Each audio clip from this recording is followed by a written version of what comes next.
Assalamualaikum warahmatullahi wabarakatuh. Bertemu kembali dengan saya Faiza Hilmia, calon guru penggerak angkatan 9 dari SMAS Muhammadiyah 3 Tulangan, BBGP Jawa Timur. Dalam kesempatan kali ini saya akan melaksanakan demonstrasi konseptual 3.1 yang berhubungan dengan pengambilan keputusan berbasis nilai-nilai kebajikan oleh pemimpin. Dalam proses ini saya akan mewawancarai dua kepala sekolah. Yang pertama dari Kepala Sekolah SMAS Muhammadiyah 3 Tulangan, yakni Ibu Hartati SPD, dan yang kedua Kepala Sekolah dari SDN Kementerian 1 Tulangan, Sidoarjo, yaitu Bapak Kismantoro SPD.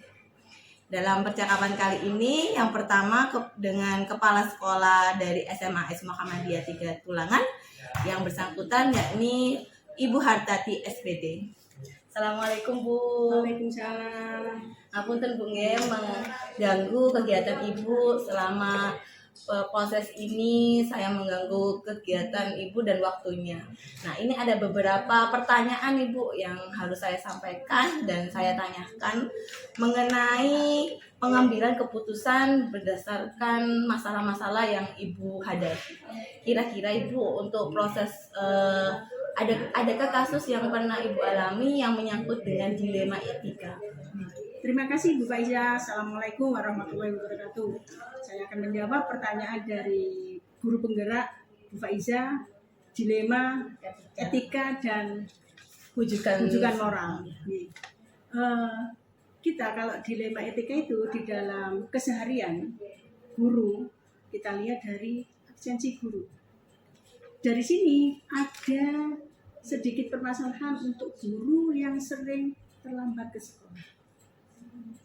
Kita cari permasalahannya dan nantinya kita cari juga jalan keluarnya seperti itu. Mungkin dari keterlambatan itu ada sesuatu hal yang akan disampaikan ke sekolah. Nanti kita akan mengidentifikasi permasalahan tersebut. Cari solusi bersama ya Bu nggih. Nah, bagaimana cara jenengan untuk mengidentifikasi kasus-kasus tersebut Ibu yang tadi jenengan sampaikan, misalnya keterlambatan itu tadi? Dari identifikasi itu kita cari permasalahan, ternyata dari guru itu punya masalah di rumah. Akan berangkat ke sekolah itu dia punya tugas untuk ibunya yang sakit. Jadi mempersiapkan. Jadi terlambat Seperti itu. Maka upaya kita beri beberapa rentang waktu supaya guru ini bisa nanti berubah ke depannya seperti itu. Diskusi dulu ya Bu kalian itu yang bersangkutan. Nah, untuk itu Ibu, bagaimana jenengan menjalankan pengambilan keputusan di sekolah, terutama untuk kasus-kasus di mana ada dua kepentingan yang sama-sama benar atau sama-sama mengandung nilai kebajikan? Kalau sama-sama benar, kita mencari data yang valid dulu. Kalau sudah menemukan data valid, dari data itu yang benar, sama-sama benar, tapi kita ambil yang prioritas dari permasalahan itu. Berarti diidentifikasi terlebih dahulu mana yang lebih diprioritaskan, itu yang akan jenengan ambil ya Bu ya. Kemudian langkah-langkah atau prosedur seperti apa yang biasa Anda lakukan selama ini? Dari permasalahan guru tadi yang sering terlambat datang ke sekolah, kita panggil 4 mata supaya guru itu bisa menceritakan permasalahan keterlambatan tadi. Setelah bercerita, kita cari solusinya, jalan keluarnya. Seperti itu. Karena kegiatan itu juga berpengaruh kepada KBM anak-anak. Anak-anak kan mempunyai hak untuk diajar oleh guru tersebut. Berarti ada pemanggilan secara langsung, kemudian berdiskusi dan mencari solusi agar tidak terlambat lagi ya Bu ya. Nah, untuk itu Ibu, hal-hal apa saja yang selama ini Anda anggap efektif dalam pengambilan keputusan atas kasus-kasus tersebut? Yang guru terlambat tadi itu kita panggil, kita beri arahan, kita cari solusi, kita sama-sama mencari solusi untuk ibu tersebut. Seperti itu. Saling berdiskusi Iya. bersama-sama mencapai ini ya Bu, ya, solusinya.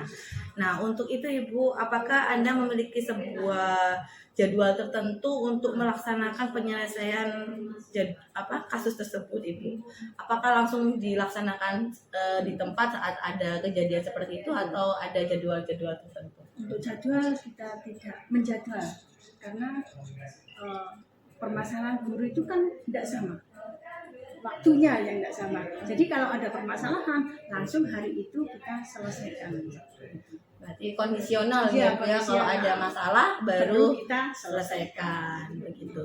Kalau adakah seseorang atau faktor-faktor apa yang selama ini mempermudah atau membantu jenengan dalam pengambilan keputusan Ibu?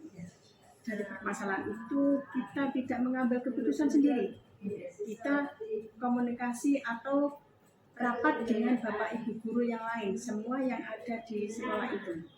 Baru hasil kesepakatan itu kita keluarkan ke yang bersangkutan.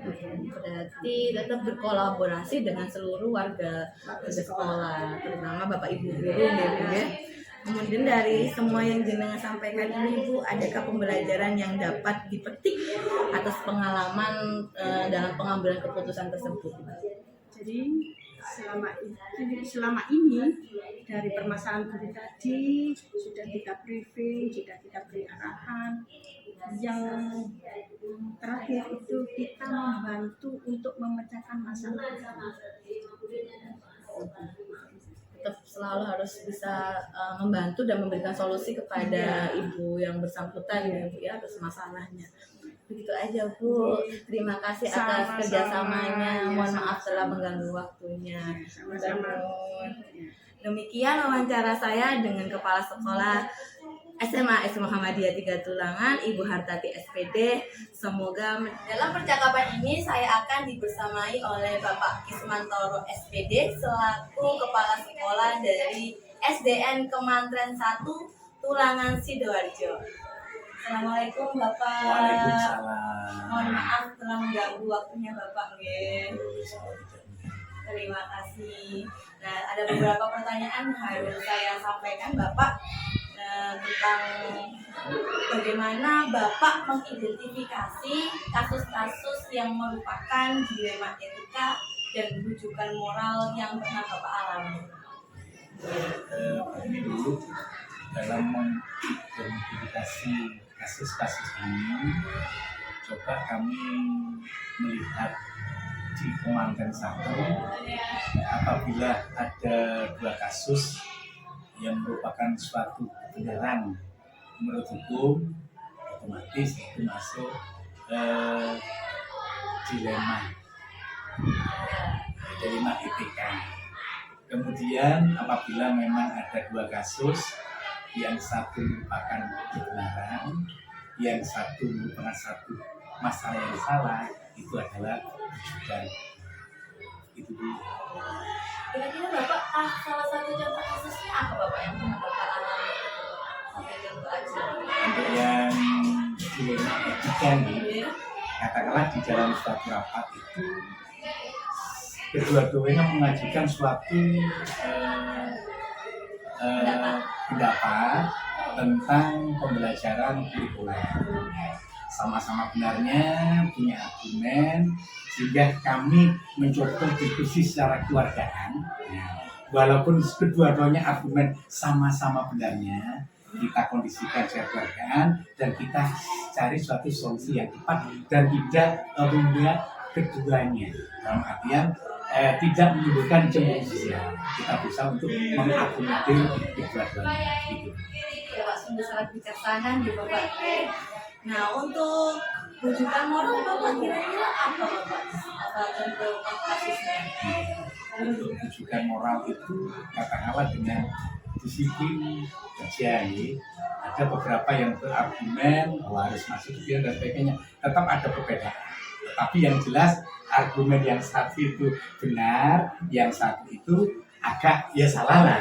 Nah, kembali kita harus memberikan suatu wawasan bahwa kebenaran itu tetap begini, kesalahan itu begini, akhirnya kedua-duanya saling menerima. Jadi memahami begitu.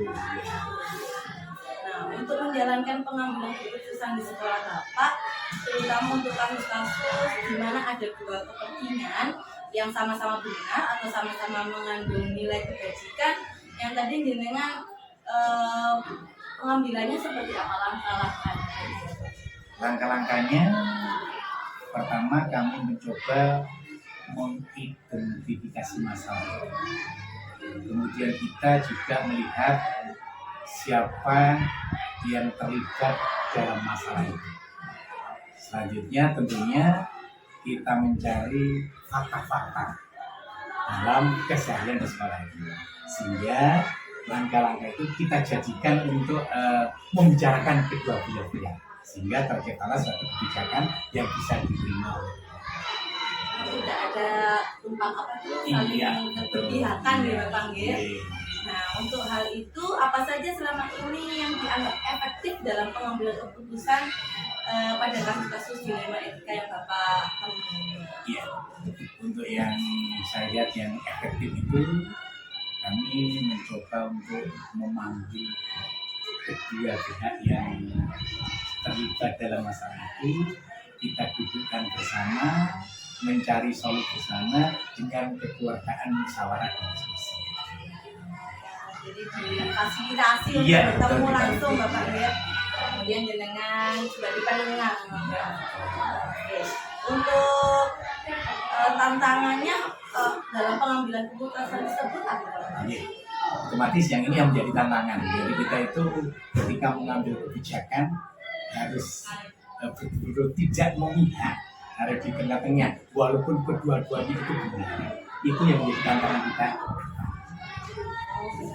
Jadi ini tadi seperti jenengan katakan nanti ada sistem hubungan sosial ya Pak ya. Nah untuk itu apakah jenengan ini punya jadwal tertentu dalam sebuah penyelesaian kasus dilema etika? Apakah langsung diselesaikan di tempat atau diselesaikan dengan jadwal tertentu dan prosedur yang seperti apa? Insya Allah untuk jadwal seperti ini tidak ada. Ini kondisional karena masalah ini terjadi sewaktu-waktu sehingga tidak ada jadwal, tidak ada agenda, kita selesaikan secara kondisional terutama kedua-duanya. Ini kalau misalnya ada suatu masalah langsung diselesaikan secara Betul. langsung tepat dan bijaksana Bapak ya. Nah untuk itu Bapak adakah seseorang atau faktor-faktor yang selama ini mempermudah atau membantu Bapak dalam pengambilan keputusan atas masalah-masalah yang Bapak ada? Insya Allah semua warga sekolah membantu. Di antaranya ada pimpinan sekolah, tenaga administrasi dan seluruh bapak. Ini harus bekerja sama dan berkolaborasi Bapak ya. Nah dari semua itu yang telah jenengan sampaikan, pelajaran yang Bapak bisa ambil dari proses pengambilan keputusan Bapak itu apa? Dari semuanya yang saya lakukan dalam mengambil kebijakan, itu yang paling inti yang adalah kita harus tahu budaya lingkungan sekolah. Disesuaikan Bapak ya. Disesuaikan. Biasanya teori itu memang tidak bisa langsung diterapkan. Sesuai dengan budaya di lingkungan sekolah itu. Yang paling pertama itu kita tahu dulu budaya sekolah, kemudian diambil sendiri dari teori yang sudah ada. Kita padukan antara pendidikan. Terima kasih Bapak sudah Sama-sama. sharing Iya. proses pengambilan keputusan kepemimpinan Bapak. Semoga tetap bijaksana dan terus semangat menjalankan tanggung jawab. Dan sudah selalu Oke, terima kasih Bapak. Demikian wawancara saya dengan Bapak Ismantoro SPD selaku Bapak Kepala Sekolah dari SDN Kementerian 1 Tulangan Sidoarjo. Assalamualaikum warahmatullahi wabarakatuh.